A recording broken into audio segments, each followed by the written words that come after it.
계속해서 요한복음 강해 말씀 듣도록 하겠습니다. 광야의 소리, 이 제목으로 같이 은혜를 나누기를 원합니다. 지금 세례 요한이 질문을 받고 있습니다. 너는 누구냐라고. 지금 예루살렘에서 온 제사장들과 레위인들이 그 세례 요한에게 너는 누구냐라고 묻고 있죠. 왜냐하면 지금 세례 요한의 운동이 지금 이 유대 전 지역에 지금 평지풍파를 지금 일으키고 있기 때문에 그렇습니다. 사실 근데 너는 누구냐라는 그 질문은 세례 요한에게 뿐만 아니고 우리에게도 사실은 중요한 질문이죠. 너는 누구냐? 그죠? 너는 무엇 때문에 살고 있느냐? 너의 인생의 목적이 뭐야? 이거죠. 어렸을 때 보면 항상 그 어른들이 물었던 게 있습니다. 좀 배운 어른들이 잘 물어봐요. 넌 꿈이 뭐니? 이렇게 물어봐요. 그러면 뭐 여러 가지 얘기하죠. 처음에는 뭐 몰랐을 땐 대통령부터 시작합니다. 대통령, 뭐 검판사, 장군. 그때가 우리가 유신 치하에서 그랬는지 모르겠어요. 제일 힘세 보였나 모르겠습니다. 요즘 아이들은 조금 현실적이 되었죠. 자기는 건물주가 꿈이라는 애들도 있고, 뭐 여러 가지 이렇게 꿈들을 얘기합니다. 하여튼 그렇지만 이 질문은 좀 곤혹스럽습니다. 왜냐하면 아직 미래가 잘 잡히지 않아요. 또 구체적이지 않은데 자꾸 물어보니까 의례적인 대답 하나 가지고 있어야 됩니다. 지금 중고등학생들 생활기록부에 거기 또 항상 장래 희망, 장래 소망을 항상 얘기해야 돼. 참 그 곤혹스럽습니다. 의례적인 대답 하나씩은 준비하고 있어야 여러분이 편합니다. 그래야 꿈이 없는 사람처럼 이렇게, 무능력한 사람처럼 이렇게 보이지 않는 거죠. 하여튼 근데 그런 질문을 한 사람에게 역으로 좀 묻고 싶은 게 있어요. 당신의 꿈은 뭐였냐고. 당신은 그 꿈을 이뤘냐고. 도대체 당신이 사는 목적은 무엇입니까? 라고 이렇게 묻고 싶은데, 이런 질문에 대해서 내가 50이 됐다고, 내가 60이, 내가 80이 됐다고 해서 거기에 자신 있게 대답할 수 있겠는가? 쉽지 않고 그렇게 대답할 수 있는 건 많지 않을 겁니다. 하여튼 근데 인간이라는 존재가 좀 이상하죠. 왜 별 문제 없이 살고 있잖아요. 생활을 영위하고 있는데, 굶어 죽지 않고 있는데, 다 60을 넘겨서 오랫동안 좀 살고 있는데, 자꾸 왜 사느냐고 이렇게 묻는 게 인간입니다. 동물들은 이런 질문을 하지 않죠. 왜냐하면 동물들에게서 살아있다는 것 자체가 소중하고 그게 자체가 의미입니다. 생명을. 그래서 자기가 아무리 장애 동물이 됐다고 해서 자살을 결심하는 동물은 없습니다. 내가 아무리 어렵게 됐다고 해서 자살을 결심하는 건 없죠. 근데 인간은 그런 자살을 결심해요. 또 그렇게 실행하기도 하고 그렇습니다. 그래서 인간이기 때문에 인간이라는 말을 거기서 나오는 것 같아요. 넌 누구냐? 이런 질문은 그래서 사실은 단순히 어떤 호기심이나 그런 관점에서 물어보는 그런 질문이 아니죠. 무언가 좀 더 의미 있는 일을 하고 싶은 소망이고, 먹고 사는 것 외에, 생명을 영위하는 것 외에 뭔가 스스로 만족하는 일이 있어야 된다는 거죠. 그래야 인간은 만족한다는 겁니다. 그래서 성경도 이걸 긍정하는 바고, 이거에 대해서 그래서 그걸 우리가 소명이라고 부르기도 하죠. 사명, 인생의 목적이죠. 소명, 사명 이렇게 부르고 있습니다. 처음에 만물을 창조할 때 가장 근본적인 목적은 생명입니다. 그리고 그 생명이 풍성하게 평화롭게 사는 것, 이게 우주를 만든 목적이고, 거기에 그 목표를 향해서 나아갑니다. 내가 위험이나 굶주림 없고 또 행복하게 살면은 존재의 목적을 이룬 겁니다. 자, 그런데 인간은 이것으로 만족하지 못하고 또 하나의 목적이 주어지고 있죠. 그게 우리 성경 말씀 보면 나오게 되는데, 창세기 1장 26절이죠. 인간을 만들면서 하나님 이렇게 얘기합니다. 하나님이 이르되 우리의 형상을 따라 우리의 모양대로 우리가 사람을 만들고 그들로 바다의 물고기와 하늘의 새와 가축과 온 땅과 땅에 기는 모든 것을 다스리게 하자 하시고, 그죠? 여기 보면은 그냥 생명 영위 정도가 아니고 모든 것을 다스리게 하자 하시고, 새로운 목적이죠. 이거 자연 만물 다스리라는 그런 사명이 주어진 겁니다. 아담과 하와를 지은 후에 하나님께서 또 그들에게 사명을 주셨습니다.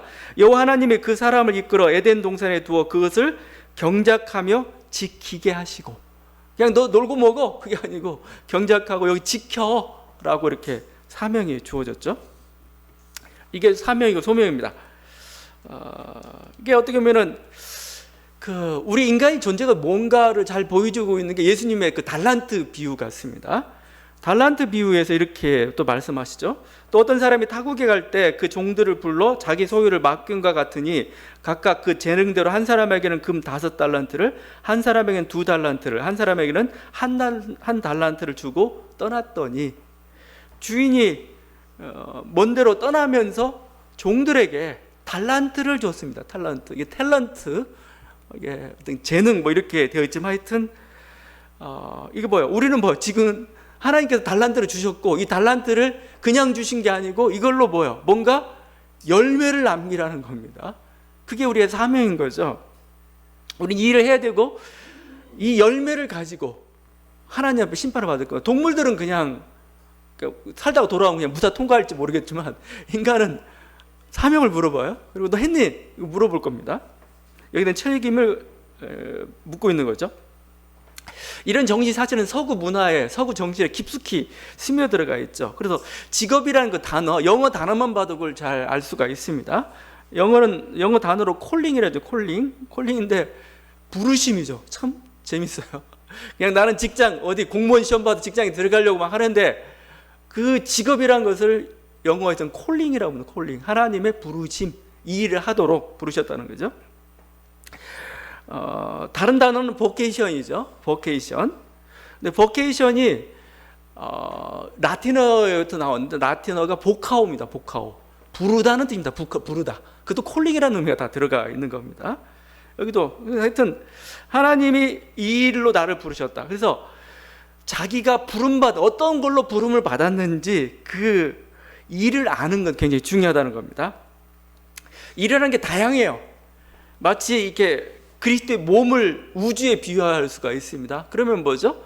머리 역할을 맡은 사람도 있고 손과 발을 역할을 맡은 사람도 있고 모든 다 역할들이 있습니다. 일이 있습니다. 그걸 부르심이라고 그러죠. 그래서 어떤 사람은 정말 머리의 역할을 해야 될 겁니다. 어떤 사람은 진짜 손과 발의 역할을, 그게 하나님께 부르신 사명일 수도 있습니다. 그래서 소명이라고 사명이라고 할 때 거창한 것만 생각하지 마십시오. 어떤 사람에게서는 정말 나란 일을 하는 게 사명일 수도 있습니다. 그러나 또 다른 사람에게서는 가정에서 자녀를 양육하는 게 사명일 수도 있습니다. 이 모든 게 다 합력하여서 뭐예요? 우주라는 몸이 하나님께서 부른 이 창조 세계가 운영이 되는 거고 그 일을 하라고 지금 우리를 부르신 거죠.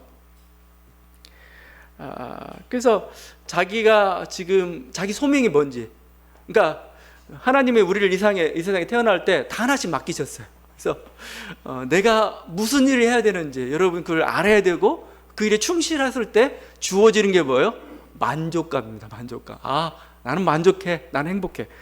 그래서 제가 가끔 얘기했던 것 같은데 자기가 이게 지금 이게 소명인지, 자기가 하고 있는 직업이나 자기가 지금 충실하게 하고 있는 일이 자기 소명인지를 점검하는 게 세 가지 같아요.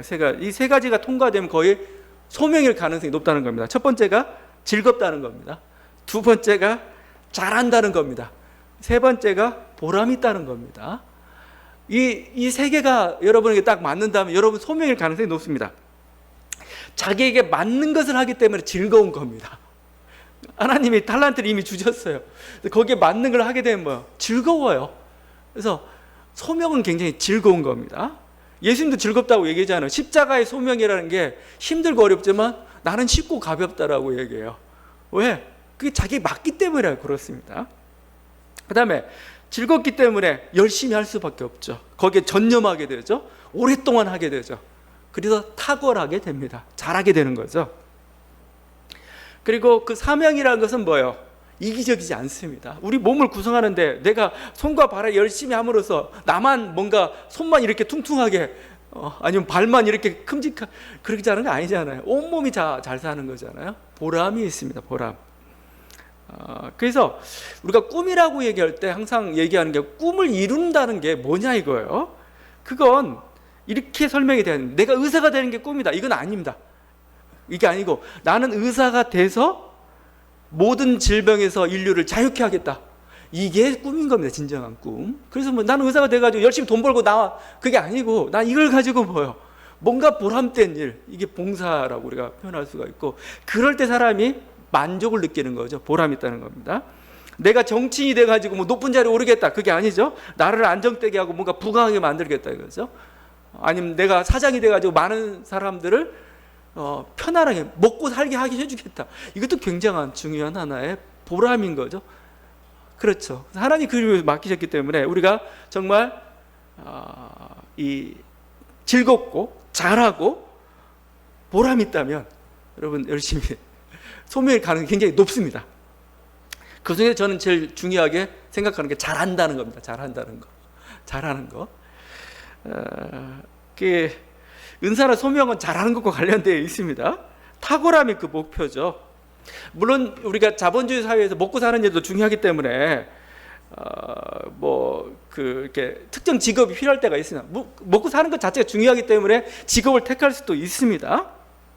그래서 돈을 번다는 것 자체도 굉장히 중요한 목표고 소중한 목표입니다. 그러나 그게 뭐예요? 거기서 만족하지 못한다면, 거기에서 탁월하지 못한다면 오래 갈 수가 없습니다. 그건. 그래서 여러분이 그 자기의 소명을 발견하고 나아가는 것, 자기가 잘하는지 이것을 가지고 한번 자기가 제대로 된 소명을 길을 가고 있는지 한번 테스트해 보는 것도 좀 필요해요. 하여튼 여러 가지 우리가 주어진 그 소명들, 사명들 우리 자신들 스스로 한번 점검해 보는 것, 이게 좀 필요합니다. 제가 소명, 사명 얘기하는 것은 내가 누구냐와 어떻게 보면 가장 중요한 거기에 대한 답이 바로 거기에 있기 때문에 그런 거죠. 바로 그걸 위해 우리를 부름을 받았기 때문에 그렇습니다. 자, 그 소명의 길을 가는 데 있어서 여러분이 해야 될 게 하나가 있습니다. 지금 세례 요한이 아주 그걸 잘하고 있는데 뭐라고 하냐면은 아니요라는 겁니다. 아니요. 아니요죠. 세례 요한 보고 너 누구냐라고 했을 때 세례 요한의 답은 아니요였습니다. 아니요. 첫 번째죠. 나는 그리스도가 아닙니다. 나는 그리스도가 아니요. 그렇죠? 두 번째는 뭡니까? 네가 엘리야냐라고 물어보니까 나는 아니요, 아니라 이렇게 얘기했습니다. 그리고 마지막으로 네가 모세가 얘기했던 그 선지자냐 얘기하니까 최종적으로 아니라라고 얘기합니다. 그 헬라어는 우입니다. not, no 뭐 이런 식이죠. 그러니까 계속 짧아지는데 그냥 아니다입니다. 아니다. 부정하고 또 갈수록 이렇게 짧고 단호해지는 거죠.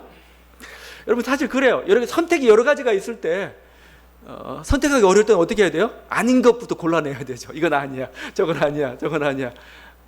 굳이 몇 개를 선택해야 되는데 일단은 아닌 것부터 골라내고 나면은 이제 나머지 가지고 골라내야 되겠죠. 이건 아니다, 이건 내 것이 아니다. 근데 이게 쉽지 않아요. 이게 내 게 아니야, 이건 내 자리가 아니야, 내 할 일이 아니야. 이것만 잘해도 우리는 어리석게 되지 않습니다. 근데 자꾸 욕심이 생겨요. 내 게 아닌데 욕심이 생기고 그걸 유혹이라고 얘기하죠. 누가 또 옆에서 부추기고 거기에 부안해동하다가 결국은 엉뚱한 선택을 하게 되는 게 참 많이 있습니다. 우리가 보면 그 영역이나 그 인격이나 그 성격을 보면은 어떤 사람은 그 자리에 오른 게 아니에요. 그 지도자의 자리에 오르지 말아야 될 그런 사람인데도 불구하고 그냥 총리나 아니 총무나 아니면 자기 작은 일에 만족하면서 사는 게 오히려 그 사람이 행복하고 모두에게 행복한데, 그렇지 않고 자꾸 그 자리를 오르려다 결국은 그 자리에 오를 수는 있습니다. 근데 그 조직체 자체를 굉장히 힘들게 만들어요. 다들 힘들게 만드는 경우들. 나는 여기까지다, 내 길은 여기다, 자신의 한계를 아는 사람이 가장 지혜롭다고 할 수 있을 것입니다. 중국 고사에 보면은 항상 요순때를 얘기하죠. 요임금이 있습니다. 요임금이 굉장히 지혜롭고 탁월하고 또 백성들을 사랑하고 그랬던 거죠. 근데 보니까 자기보다 뛰어난 사람이 있는 겁니다. 그래서 자기 자리를 그 사람한테 양보하려고 합니다. 소부라는 사람이 있습니다. 소부라는 사람한테 양보하려고 사람을 보냈습니다. 근데 소부가 그 소리를 듣자마자 자기 귀가 더럽게 됐다고 해가지고 강가에 가가지고 귀를 막 씻었습니다. 근데 허유라는 사람이 소부의 친구인데 그 소리를 들었어요. 그 밑에 그 아래에 있다가 소를 끌고 왔다가 그 소리를 듣고 그 모습을 봤습니다. 그러면서 소부를 나무랍니다. 자네가 그런 욕심이 전혀 없었다면 어떻게 사람들이 자네를 찾아 여기까지 왔겠는가 하면서 허유는 그 소부가 귀 씻은 물도 더럽다고 해가지고 상류 쪽으로 이렇게 올라가서 소에게 물을 먹였다고. 아주 단호하죠. 이 길은 아니야. 이 길은 아니야. 이건 내게 아니야. 이거 분명히 하면은 그 사람 정말 현명하고 장수합니다. 근데 그냥 뭔가 욕심, 뭔가 현혹돼 가지고 결국 우리는 잘못된 길을 가게 되죠. 세례 요한도 그 길을 갈 수가 있는데 단호히 나는 아니다라고 얘기할 수가 있죠. 우리가 50세의 나이를 지천명이라고 하죠. 지천명. 하늘의 뜻을 아는 나이라고 얘기합니다. 자기가 하늘의 뜻을 알기는 사실 쉽지 않죠. 무엇을 해야 할지도 사실 헤아리기는 쉽지 않습니다. 근데 이건 알아야 됩니다. 자기가 하지 말아야 할 것은 알아야 됩니다. 자기가 지금 지천명이라고 할 때 내가 하지 말아야 될 것을 알아야 돼요. 아니면 자기 와이프나 아니면 자기 남편의 심기를 건드려서는 안 된다는 거, 몇 가지를 딱딱딱 정해놓고 해줘야 돼. 이 말은 차마 해서는 안 된다. 그거 알아야 됩니다. 근데 그걸 못하고 하는 순간 이제 힘들어지죠. 어려워지죠.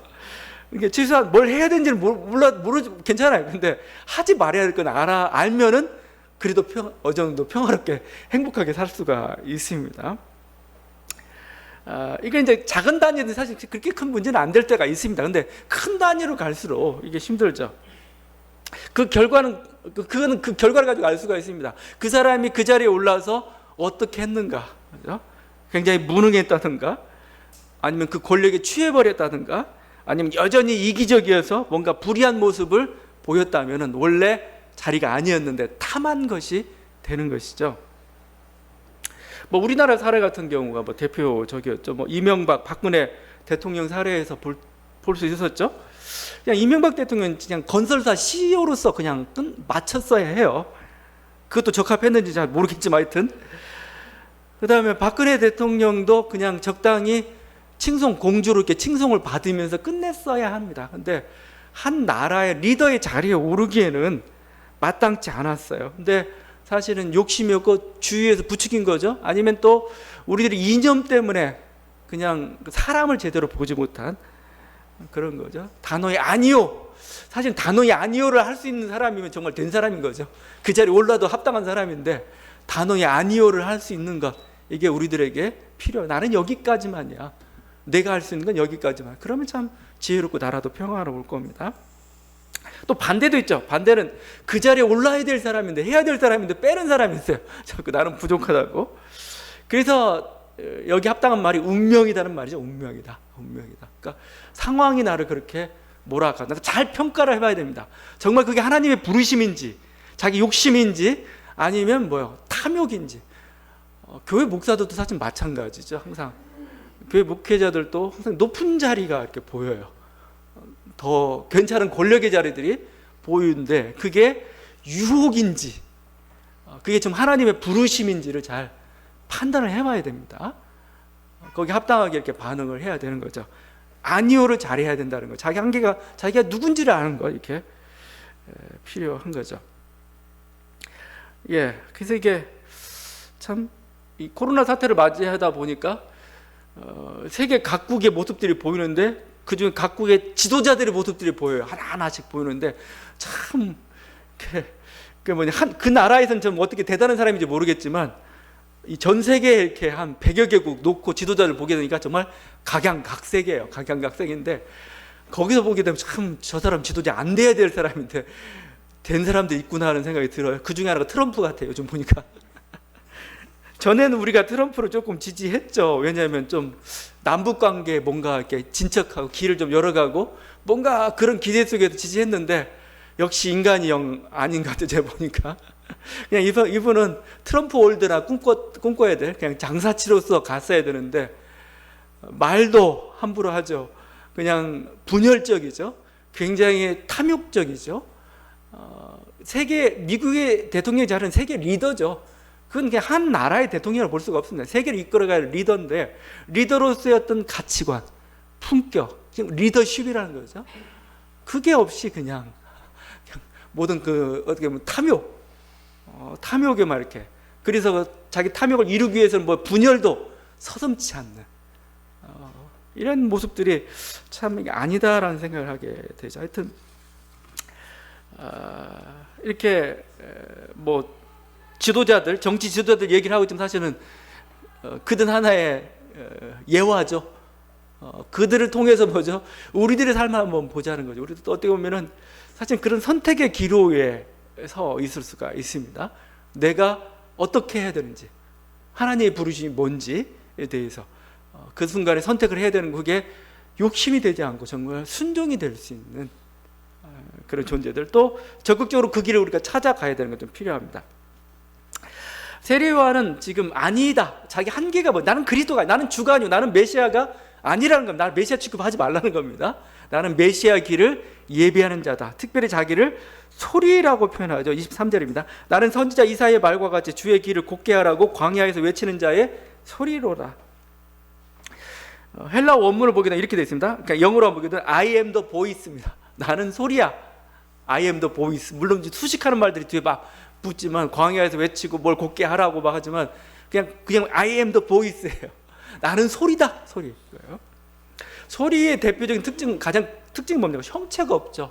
형체가 없어. 소리는 다른 게 아니고, 소리는 존재가 없는 겁니다. 그냥 파장이에요. 파장. 공기의 파장이죠. 그냥 공기의 파장. 공기가 울리는 거, 이게 소리입니다. 막 우리 초당 340m의 속도로 막 이렇게 소리가 막 달려간다고 하죠. 하여튼 근데 뭐 340m건 뭐 수십만 킬로미터건 뭐냐면 사람과 사람 사이를 연결하는 통로가 뭐예요? 이 소리입니다. 소리라는 거. 우리가 보통 뭐 언어라기도 하고 요즘 이제 글이 됐지만 글도 하나의 소리라고 할 수가 있는 거죠. 사람과 사람을 연결시키는 소통의 통로. 이게 인터넷 망이에요. 인터넷 망. 여러분이 실제 그냥 우리 한 사람 한 사람이 컴퓨터라고 생각하십시오. 근데 우리 컴퓨터 서로 연결하고 있는 게 뭐예요? 소리입니다. 소리. 언어라는 거죠. 이게 뭐 글로도 할 수가 있고 막 그러겠지만, 이게 아무것도 형체도 없는데 뭐 가장 중요한 것을 전달하고 있죠. 우리 영혼에 뭔가 정보를 갖다 줘요. 그래서 우리는 막 감동하기도 하고 막 그런 거죠. 그래서 어떻게 보면 우리 영의 양식은 뭐냐? 소리를 통해서 전달이 되는 거죠. 그래서 우리는 그가 이 소리라는 걸 들을 때 그가 뭘 원하는지, 저 상대방이 나를 사랑하는지 안 하는지, 뭐죠? 또 이것이 무엇인지를 알게 되잖아요. 그래서 소리는 형체가 없지만 뭐요? 실제로 가장 중요한 거고, 우리 영혼의 깊숙한 곳에 들어오는 하나의 뭘까? 정말 인터넷 데이터를 실어다 주는 뭐죠? 그 도구가 바로 이 소리라는 거죠. 그래서 이렇게 이 사람이 지금 세례 요한이 자기 정체를 알고 있는 겁니다. 그래서 뭐예요? 나는 소리입니다. 근데 소리를 외치는 순간 소리에 주목하지는 않죠. 소리가 가리키는 그거, 그죠? 소리가 주인공이 되려면 안 됩니다. 감독은 뭐예요? 화면에 나오면 안 돼요. 뒤에 있어야 돼요. 그 모든 걸 다 조정해줘도 결국은 이게 소통이 될 수 있도록, 감동을 줄 수 있도록 해주는 게 감독이듯이, 소리는 뭐 소리가 자체가 주인공이 되면 안 되죠. 그래서 내가 큰 소리를 내겠다. 그건 소음이 되는 겁니다. 그죠? 소리는 뭐죠? 그냥 도구가 돼가지고 자기는 전달할 뿐입니다. 이렇게 가는 거죠. 이 소리가 지금 광야에서 울리고 있습니다. 광야는 도시가 아니죠. 우린 들으려면 많은 사람들이 있는 곳, 그런 환경 속에 가서 외쳐야 되는 거죠. 근데 지금 세례 요한은 광야에서 외치고 있습니다. 사람이 없는 곳입니다. 그런데 이 소리를 찾아가지고 사람들이 몰려들어요. 광야로 몰려들고 요단강으로 다 지금 몰려들고 있습니다. 왜냐하면 소리를 듣기 위해서. 왜냐하면 세례 요한의 소리에는 생명이 있기 때문에 그렇습니다. 거기에 양식이 있기 때문에 그렇고, 진실이 있고 거기에 희망이 있기 때문에 그런 거죠. 그 소리를 들으려고 이렇게. 참, 우리 예전 70년대, 80년대, 이런 60년대 이런 때는 좋은 소리가 있으면 들으러 갔어요. 좋은 강연이 있으면 막 가서 이리 듣고 저리 듣고, 교회도 막 이렇게 했는데 요즘은 안 가요. 너무 가만히 앉아 있어도 이렇게 인터넷이라는 걸 통해서 소리를 듣기 때문에 그런 건지 모르겠지만, 아니면 또 너무 소리에 식상해져가지고, 아니면 또 우리 마음이 너무 부유해지고 더 이상 그런 소리를 들을 필요가 없어서 그런지 모르겠지만, 하여튼 소리를 들으려고 하지 않죠. 근데 지금 광야에서 세례 요한이 소리를 외치고 있는데 그 소리를 들으려고 사람들이 몰려듭니다. 왜냐하면 거기에 생명의 양식이 있기 때문에. 그 소리를 듣는 순간 뭐예요? 내 인생에 의미를 가져다 주고 내 인생에 보람을 가져다 주는 거. 이게 뭐예요? 생명인 거죠. 정작 우리가 갑자기 이렇게 소리가 그치면 어떻게 될까? 지금 막 아파트에 살고 있으면 아니면 어느 집에 살고 있으면 막 TV 소리 들리죠. 위층에서 우는 어린아이 소리 막 들리죠. 막 짜증도 나기도 하고 막 밖에서 차 소리 들리기도 해도 근데 그 소리가 다 끊기면 여러분 어떻게 될까요? 갑자기 두려워질 것 같아요. 불안해질 것 같아요. 공포에 사로잡힐 것 같아요. 어떻게든 뭔가 소리가 있어야 뭔가 존재가 있는 것처럼 우리는 막 그런 세계에 살고 있지만, 그런데 정작 이 소리 때문에 불안해하고 있지만 정말 생명의 소리를 듣고 있지 못한 게 우리들의 모습이죠. 예전에 그 대천덕 신부님이라고 있습니다. 이분이 뭐 70년대, 80년대 활동을 많이 좀 하시고 우리들이 많이 알려졌는데, 강원도 태백이라는 곳에 예수원이라는 곳을 열었죠. 태백 지금도 가기 힘들어요. 거기 기차 타고 버스 타고 가고 내려서 걸어가고 뭐 정말 산골짜기입니다. 산골짜기인데 거기서 예수원을 열고 소리를 내기 시작했습니다. 영의 소리, 성령의 소리, 하나님의 소리. 근데 그게 이제 그 책으로 나온 게 산골짜기에서 온 편지입니다.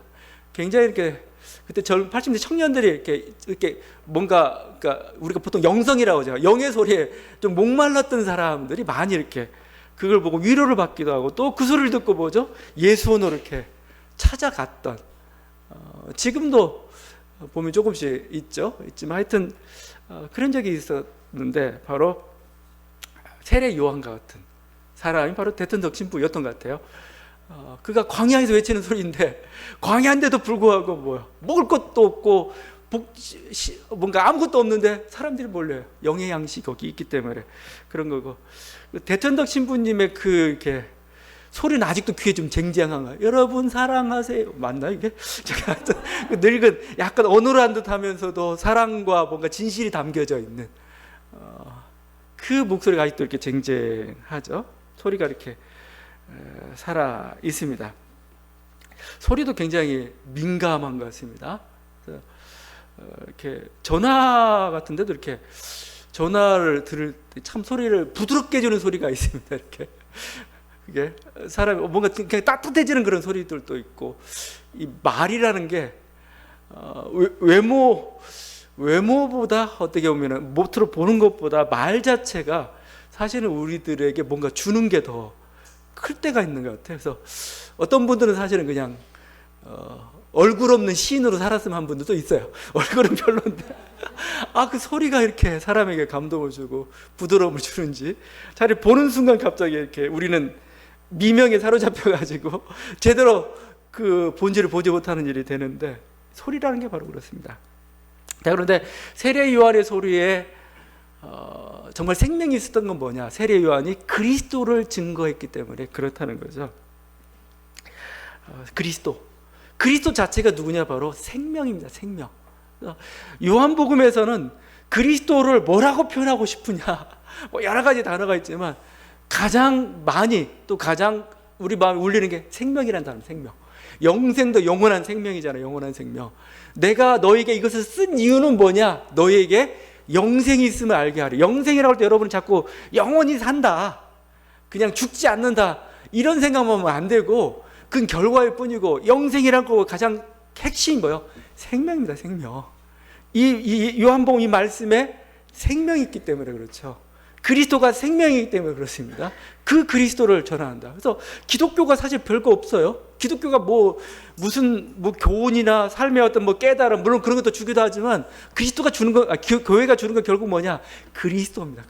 그리스도라는 그 생명. 그냥 그리스도를 묵상하고 그리스도를 뭔가 생각하고, 우리가 설교 중에도 또 그리스도가 내 마음에 오셨다는 걸 우리가 느낄 때, 뭔가 깨달을 때 뭐요? 그냥 위로가 돼요.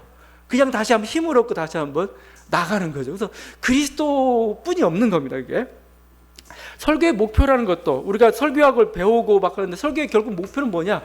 그리스도밖에 없습니다. 그리스도. 그러면 그리스도라는 한 인격에 대해서 우리가 경배하고 예배하고, 물론 그것도 필요하겠죠. 근데 그렇게 하다 보니까 자꾸 그리스도가 더 잘 안 보여요. 차라리 이렇게 바꾸는 게 더 맞겠습니다. 길입니다. 진리입니다. 생명입니다. 이거죠. 우리는 그리스도를 통해서 생명 자체를 맛보고 있는 겁니다. 바로 세례 요한이 뭐예요? 그리스도를 전하고 있었기 때문에, 생명을 전하고 있었기 때문에 뭐예요? 사람들이 거기서 그 소리를 들으러 광야로 나간 거죠. 왜냐하면 그렇지 않아도 굶주렸어요. 세상 속에서 있는 모든 소리들은 뭐예요? 자기 분열적인 소리이기도 하고, 막 자기를 정죄하는 소리이기도 하고, 자기를 막 다운시키고, 뭐 그랬는데 뭐예요? 그 세례 요한의 소리를 듣는 순간 그게 어쨌든 아프기도 하고, 어쩔 땐 뭔가 이렇게 자기로 하여금 막 곤혹스럽게도 만들지만 뭐예요? 그게 내 영혼을 살리고 있다는 겁니다. 내 영혼을 뭔가 위로하고 내 영혼에게 새 길을 보여주고 희망을 가져다 주더라는 거죠. 그래서 몰려들었던 거죠. 왜 그랬는가? 그 속에 그리스도가 있었기 때문에 그렇습니다. 여러분, 오늘 우리가 예배를 드리는데 우리가 왜 설교를 듣고 이 자리에 같이 모여 있는가? 우리가 이렇게 위험한 시기에도 이렇게 모여서 예배를 드리고 있는가? 바로 여기서 그리스도를 발견하기 위해서 그런 겁니다. 여러분이 그리스도가 여러분 오늘 이 시간 우리가 찾아오셨다면은 여러분, 우리 예배 목적을 온전히 이룬 것입니다. 우리 그리스도가 우리 안에 있을 때 우리 생명이 더 풍성해지고 우리 주님께 주신 그 말씀을 쫓아가지고 이 세상을 향해서 그 사명을 쫓아서 나아갈 수 있는 그런 힘과 위로도 함께 더불어 주십니다. 여러분, 이런 은혜가 있는 저와 여러분 되기를 바랍니다. 기도하시겠습니다.